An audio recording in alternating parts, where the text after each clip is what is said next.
Jésus-Christ et du Saint-Esprit. Amen. Le béni de mon Père, bonjour et bienvenue à notre méditation de ce jour, de samedi. Il s'agit bien sûr de la dernière méditation de cette semaine de méditation. Nous aurons deux textes pour nous permettre de rester toujours en communion avec notre Dieu l'Éternel des armées. D'abord le texte de Daniel chapitre 7, le verset 15 à 27, dans lequel Daniel, avec l'esprit angoissé, va continuer à faire des visions dans lesquelles il va voir un royaume, la domination et la puissance qui sont données au peuple du Saint, des saints qui sont au Très-Haut. Et ensuite, nous aurons l'évangile de Jésus-Christ selon Saint Luc, au chapitre 21, les versets 34 à 36, dans lequel le Seigneur Jésus-Christ, notre Rédempteur, notre Sauveur, lui qui est le roi de l'univers, va nous demander de rester éveillés et de prier en tout temps. Ainsi, nous aurons la force d'échapper à tout ce qui doit arriver. Rappelons déjà que hier déjà, il nous parlait donc de ce royaume qui ne connaît ni le jour ni l'heure. Et aujourd'hui, il demande d'être éveillés. Apprêtons notre Bible et surtout apprêtons notre cœur pour solliciter son amour, sa présence, afin que nous demeurons toujours éveillés et dans la prière. Bienvenue à notre méditation.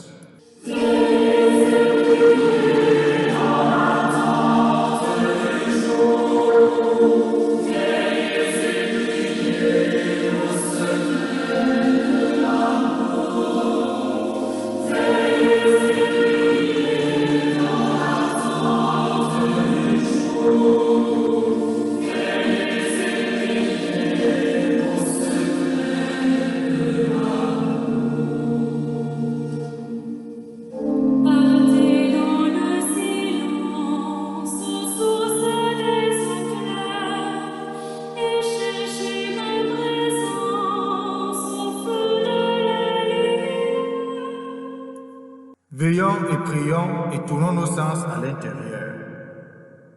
Par la foi qui perce le visible, nous te voyons, agneau de Dieu, dressé dans la ville et ton nom brille sur nos fronts. Aide-nous à dire, me voici pour faire tes volontés. Lumière unique, flambeau de la Jérusalem céleste, répands-toi dans nos vies, dans les replis les plus secrets de nos êtres, dans toutes les fibres de l'être que tu as tissé dans le ventre de nos mères, jusque dans la moelle de nos os. Qu'en ce jour, nous t'appelons avec la force de tout ce qui est en nous. Maranatha, afin qu'au dernier jour, nous nous tenons debout devant toi.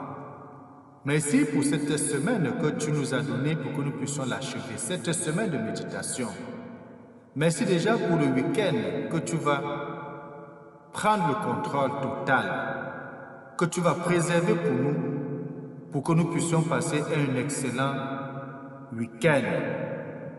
Merci déjà de la force que tu vas nous donner pour que demain, où nous allons commencer le temps de l'Avent, le nouvelle année liturgique, que tu sois avec nous pour préparer l'attente de ta venue. Nous t'avons prié par Jésus-Christ, ton Fils bien-aimé, lui qui vit règne avec toi dans le Saint-Esprit, Dieu pour des siècles et des siècles. Amen. Apprêtons à présent nos Bibles au texte de Daniel, chapitre 7, versets 15 à 27. Commençons la lecture. Bonne lecture.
Évangile de Jésus-Christ selon Saint Luc, au chapitre 21, les versets 34 à 36.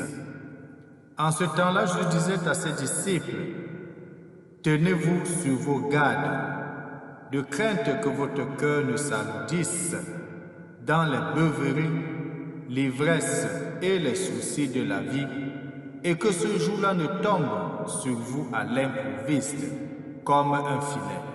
Il s'abattra en effet sur tous les habitants de la terre entière. Restez éveillés et priez en tout temps, afin ainsi vous aurez la force d'échapper à tout ce qui doit arriver et de vous tenir debout devant le Fils de l'homme. Acclamons la parole de Dieu. Louange à toi, Seigneur Jésus-Christ. Restez éveillés et priez en tout temps. Ainsi vous aurez la force d'échapper à tout ce qui doit arriver. La Bible de mon Père se donne un conseil sage. C'est un conseil digne de confiance que notre frère Jésus-Christ, notre ami, puisqu'il va dire dans l'Évangile à ses disciples, « Je ne veux plus vous appeler mes serviteurs, mais mes amis. » Donc, c'est donc une parole de sagesse que notre ami Jésus-Christ nous donne donc aujourd'hui pour que lorsque le royaume arrivera, lorsque l'avènement du Christ arrivera, lorsque le Fils de l'homme arrivera, que nous ne soyons pas perdus, mais que nous puissions nous élever dans les airs pour nous relier à lui, entrer dans cette communion pour vivre l'éternité. Cela est important. La Bible de mon Père, dans l'histoire de l'Église, dans l'histoire de l'humanité en général, et même dans le parcours de la Bible, il y a toujours un retour, un avertissement avant. Si nous prenons le déluge au temps de Noé, Noé annonçait et il avertissait tous ceux qui étaient autour de lui d'entrer dans l'arche parce qu'il devait avoir le déluge et il devait avoir destruction. Noé, sa famille, ses fils, ses enfants se sont attelés à avertir et à avertir. Mais qu'est-ce qui se passait? Les gens mangeaient, les gens buvaient, les gens dansaient, les gens prenaient femme, prenaient mari, cherchaient le travail, construisaient, s'investissaient et personne n'avait le souci que le déluge s'en venait. Jusqu'au jour où Noé entrait dans l'arche avec sa famille et les animaux deux par deux, comme l'avait recommandé l'Éternel des armées. Et lorsque l'arche est fermée, le déluge s'est abattu et a entraîné la destruction et la mort de plusieurs. Ce fut aussi le cas au temps de Sodome et Gomorrhe. Quand Lot et sa famille annonçaient de prendre les précautions, de se convertir, de changer de cœur, de demeurer en communion avec Dieu, les gens mangeaient, les gens buvaient, les gens allaient dans les clubs, les gens dansaient, les gens vaquaient à leurs occupations et personne n'avait le cœur ouvert à cette parole-là. Aujourd'hui, le Seigneur Jésus-Christ tire aussi notre attention et nous demande de rester éveillés et de prier en tout temps. Et il dit, ainsi vous aurez la force d'échapper à tout ce qui doit arriver. Le Seigneur nous demande de tenir debout dans le monde d'aujourd'hui. Bien sûr, nous avons autour de nous toutes les formes de distraction possibles. Nous mangeons, nous pouvons danser, aller dans des clubs, recevoir femmes, enfants, construction. Cela est bon. Mais si nous faisons en ignorant cet appel, cette invitation du Seigneur de demeurer dans la prière, nous pourrons être surpris le moment venu.